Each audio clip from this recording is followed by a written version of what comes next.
耶诞节对欧美国家来讲是真重要的大节日。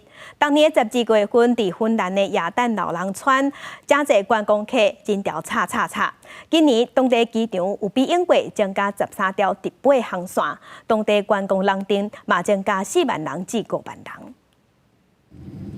飞行机慢慢降落，因看到跑道两边被摔下来涂骹徛一个耶诞老人，向飞行机握手。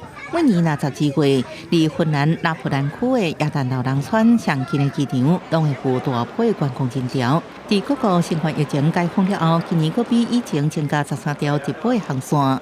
去年当地机场竞争旅客人数16万人，营收超过4亿欧元。今年预估增加的航线会互游客人数比以前增加4到5万人。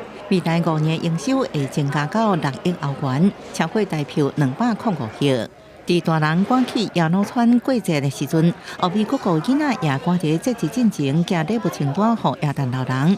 伫当地邮局内底工作的精灵，逐工拢收到差不多3万张批，爱整理甲分类。有精灵甚至收到来自乌克兰囡仔的批，而且甲囡仔斗阵愿望，渐渐结束世界和平。Yes, and here is Diana writing to Santa Claus that, hello Santa Claus, I am Diana, I'm 10 years old and I would like to have a bag made of beads. And even more I wanted the war to end. 公司新闻，陈时东编译。